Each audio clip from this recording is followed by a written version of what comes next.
सूरज एक बहुत ही गरीब आदमी था। उसके घर में उसकी बीवी और 2 छोटे छोटे बच्चे थे। सूरज दिहाड़ी मजदूरी का काम करता था और उससे जो थोड़ी बहुत कमाई होती उसी से उनके घर का गुजारा चलता था।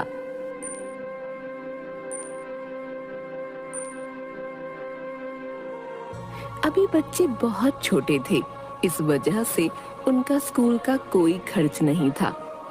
पर सूरज की कमाई से उन चारों का खाना भी मुश्किल से चल पाता।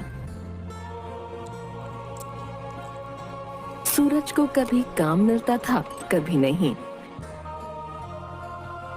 उसे कुछ दिन खाली भी घूमना पड़ता था। जिन दिनों उसकी कमाई नहीं होती, तब उनके खाने पीने के भी लाले पड़ जाते थे। सूरज अपनी पत्नी गीता से कहता है, 3-4 दिन से मुझे कोई मजदूरी का काम नहीं मिल रहा है। रोजाना काम की तलाश में निकलता हूँ, परंतु काम मिलता ही नहीं। कुछ दिन और ऐसा चलता रहा तो हमारे घर में खाना कैसे बनेगा? आप चिंता न करें, आज नहीं तो कल काम मिल ही जाएगा। यदि 2-4 दिन बाद भी काम मिल गया तो हमारे कुछ दिन कट जाएंगे। आजकल काम का बहुत अकाल पड़ा हुआ है। दिहाड़ी मजदूर ज्यादा है, परंतु उतना काम नहीं। इसी वजह से काफी मजदूर बेकार घूम रहे हैं। पता नहीं कब काम मिलेगा, न जाने कब भगवान हमें रोज की किटकिट से छुटकारा दिलाएंगे। बच्चे बड़े हो रहे हैं और मेरे पास उनके खाने पीने का भी कोई पक्का इंतजाम नहीं है। इस तरह सूरज रोजाना घर से काम की तलाश में निकल जाता, पर उसे कोई काम नहीं मिल रहा था।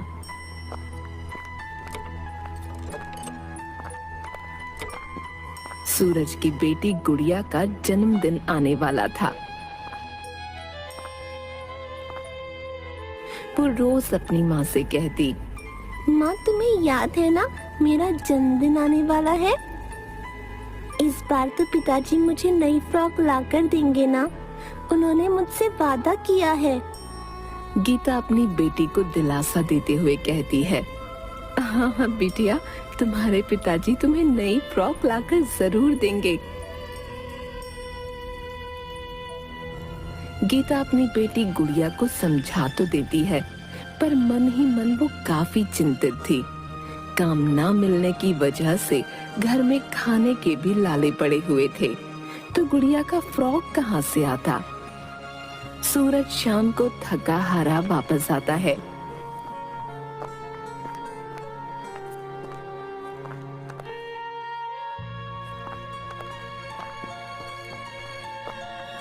क्या हुआ? क्या आज कोई काम मिला? नहीं, आज भी पूरा दिन धक्के खाता रहा और काम की तलाश करता रहा, परंतु कहीं कोई काम नहीं मिला। मेरे साथ और भी मजदूर भाई यूं ही खाली घूम रहे हैं। पता नहीं कब काम मिलेगा। आपको जल्द से जल्द कोई काम ढूंढना होगा, वरना खाने की परेशानी तो होगी ही और गुड़िया अलग से उदास हो जाएगी। वो रोजाना मुझसे कहती है कि उसे उसके जन्मदिन पर नई फ्रॉक चाहिए।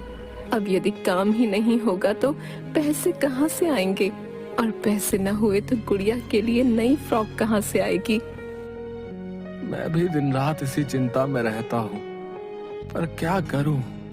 यदि कल कोई काम नहीं मिला तो मैं अपने किसी जानकार से कुछ रुपए उधार ले लूंगा। गुड़िया के जन्मदिन पर उसे फ्रॉक जरूर दिलवाऊंगा। वो कितनी आस लगाए बैठी है।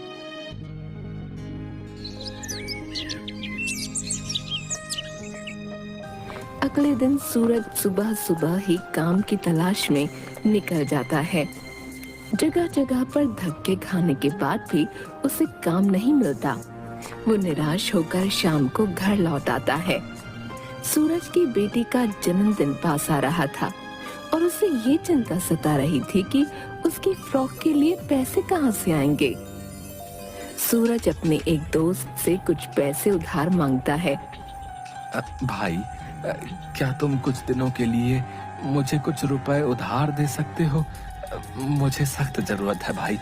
मैं जल्द ही तुम्हारे पैसे लौटा दूंगा।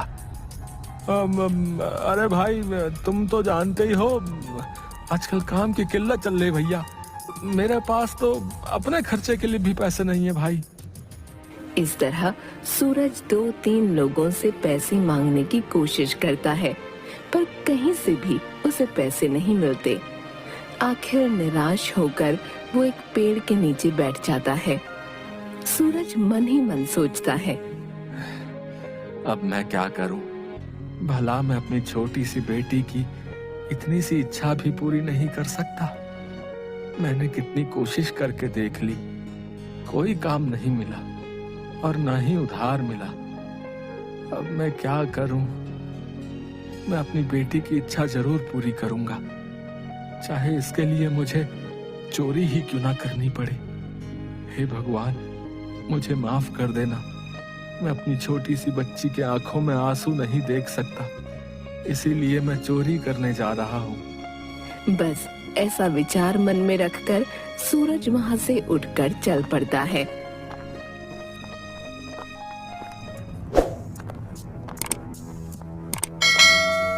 कुछ दूर जाने पर उसे एक आलीशान मकान दिखता है और वो वहां चोरी करने की सोचता है। ये मकान काफी बड़ा लग रहा है, इसमें काफी पैसे वाले लोग रहते होंगे। मैं मौका देखकर चुपचाप अंदर जाऊंगा और जो थोड़े बहुत पैसे हाथ लगेंगे वो लेकर निकल जाऊंगा। मैं ऐसा काम कभी ना करता यदि मुझे अपनी छोटी सी बेटी का ख्याल ना होता। बस इसी तरह भारी मन से सोच विचार करते हुए सूरज उस घर में घुसने की कोशिश करता है। तभी सामने से एक व्यक्ति और एक औरत तैयार होकर घर से बाहर की तरफ निकलते हैं और अपने नौकर से कहते हैं, देखो रामू, बिटिया का अच्छे से ध्यान रखना, उसे किसी तरह की परेशानी ना हो। हम लोग जरूरी काम से बाहर जा रहे हैं, रात तक लौट आएंगे। तुम बिटिया को अकेला बिल्कुल मत छोड़ना। ये कहते हुए वो आदमी और औरत गाड़ी में बैठकर बाहर की ओर निकल जाते हैं। उन्हें जाता देख सूरज सोचता है, चलो ये तो अच्छा हुआ कि ये लोग घर से बाहर जा रहे हैं। अब घर में शायद इनकी कोई बेटी और ये नौकर ही है। मेरा काम कुछ आसान हो गया। सोचते हुए सूरज पीछे के दरवाजे से चुपचाप घर के अंदर दाखिल हो जाता है और रसोई के पीछे दीवार से खिड़की के अंदर जाता है। वहां काफी देर तक उसे कोई नजर नहीं आता, तो वो चुपचाप अंदर की तरफ आ जाता है और चोरी करने की नीयत से सामने के कमरे में घुस जाता है।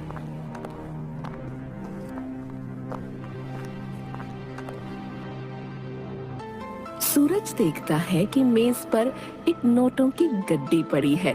बस सूरज उसे तुरंत अपने कुर्ते में छुपा लेता है और वहां से भागने की कोशिश करता है। सूरज जैसे ही बाहर निकलने लगा, उसे घर के अंदर से जोर जोर से चिल्लाने की आवाज आती है, बचाओ बचाओ, कोई मेरी मदद कर। कोई लड़की मदद के लिए चिल्ला रही थी। यह आवाज सुनते ही सूरज बाहर के खिड़की से उस कमरे में जाता है जहां से आवाज आ रही थी। कमरे के अंदर का नजारा देखकर उसके होश उड़ जाती हैं। उस कमरे में मंदिर के दिए से आग लग गई थी और जो लड़की जोर जोर से चिल्ला रही थी वो व्हील चेयर पर बैठी थी। वो लड़की अपाहिज थी जो कि मदद के लिए चिल्ला रही थी। नौकर ये दृश्य देखकर घबरा गया और मदद के लिए चिल्लाने लगा, अरे अरे बिटिया को बचाओ, भैया हमारी मदद करो। नौकर की हिम्मत ही नहीं हुई कि वो जलती आग में कूदे। यह दृश्य देखकर सूरज सब कुछ भूल गया कि वो वहां चोरी के लिए आया था और उस बच्चे की जान बचाने के लिए उस कमरे में घुस गया। वहां रखे कंबल से उस लड़की को लपेटकर सूरज बहुत मुश्किल से अपनी जान बचाता हुआ कमरे से बाहर निकल आया और उस आग पर पानी डालकर उसे बुझा दिया। लड़की बेहोश हो गई थी।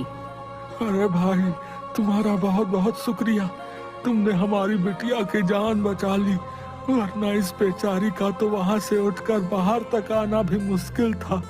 मुझे जल्दी से मालिक को फोन कर बुलाना चाहिए और डॉक्टर को भी फोन करना चाहिए। यहीं रुको, हमारे मालिक आते होंगे। नौकर तुरंत डॉक्टर को और अपने मालिक को फोन कर देता है। कुछ ही मिनटों में उस घर का मालिक यानी उस लड़की के माता पिता वहां पहुंच जाते हैं।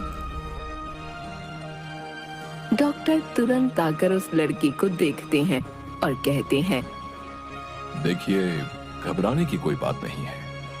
बच्ची बिल्कुल ठीक है, बस शॉक की वजह से वो बेहोश हो गई है। मैंने इंजेक्शन लगा दिया है, कुछ ही देर में इसे होश आ जाएगा। पर यदि अगर थोड़ी देर और हो जाती तो बच्ची का बच पाना मुश्किल था। उस घर के मालिक सूरज का शुक्रिया अदा करते हैं। तुमने मेरी बेटी की जान बचाकर हम पर बहुत बड़ा एहसान किया है। तुम तो एक भगवान की तरह हमारे घर पर आए और मेरी बेटी की जान बचाई, परंतु तुम यहाँ आए कैसे? सूरज सब कुछ सच सच बता देता है। अब देखिए सेठ जी, मैं आपसे झूठ नहीं बोलूंगा। मुझे अपनी छोटी सी बेटी के लिए एक नई फ्रॉक लेनी थी। बस उसी के लिए पैसे का जुगाड़ करने के लिए मैं आपके घर चोरी करने घुसा था। मैं यहाँ से चोरी करके जैसे ही निकल रहा था, तभी मुझे इस बिटिया की आवाज आई। जब मैंने खिड़की से अंदर का नजारा देखा तो मैं सब भूल गया और इसे बचाने के लिए आग में कूद पड़ा। मैंने अपनी बच्ची के प्यार में आकर ये चोरी जैसा गलत काम किया। आप चाहें तो मुझे पुलिस में दे सकते हैं। तब तुम एक बहुत ही अच्छे दिल के इंसान हो।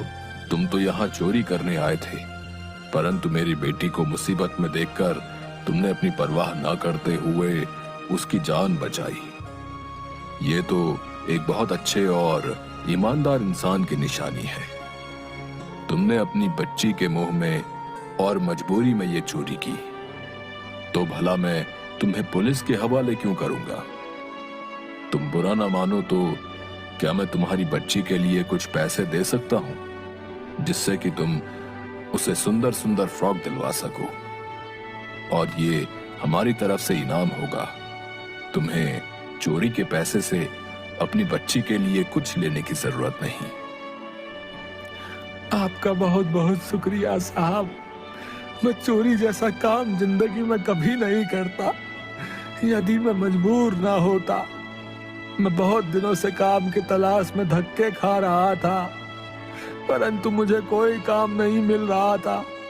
मेरी बेटी न जाने कितने दिन से मुझसे नई फ्रॉक की आस लगाए बैठी थी। मेरी हिम्मत ही नहीं हुई कि मैं खाली हाथ घर चला जाऊं, इसीलिए मैं यहाँ चोरी करने आ गया। अब तुम बहुत ईमानदार व्यक्ति हो।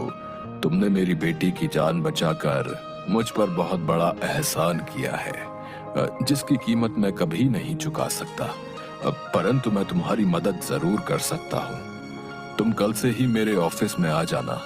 मैं तुम्हें वहाँ कोई ना कोई काम दे दूंगा, जिससे तुम्हें अच्छी खासी कमाई हो जाया करेगी और तुम्हें कभी भी चोरी करने के बारे में नहीं सोचना पड़ेगा। आपका बहुत बहुत शुक्रिया साहब।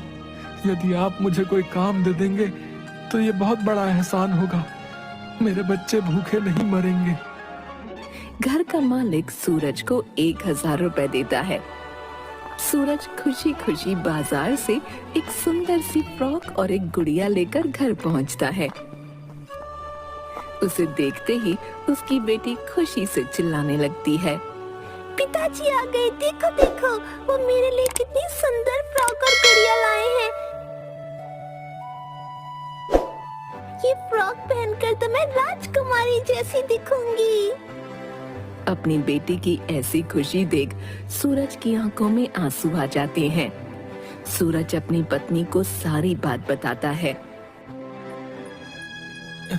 देखो, भगवान ने हमारी सुन ली। यदि मैं चोरी के पैसे लेकर निकल जाता तो वो कितने दिन चल जाते, परंतु भगवान ने हमें इस मुसीबत से बचाया और अब मुझे अच्छी खासी नौकरी भी मिल गई है। उस घर के मालिक ने मुझे कल अपने ऑफिस बुलाया है। वो मुझे अपने यहाँ काम पर रख लेंगे। अब हमें खाने पीने की चिंता करने की कोई आवश्यकता नहीं। देखो, मैं ना कहती थी भगवान जरूर हमारी मदद करेंगे। आखिर उन्होंने हमारी सुन ही ली।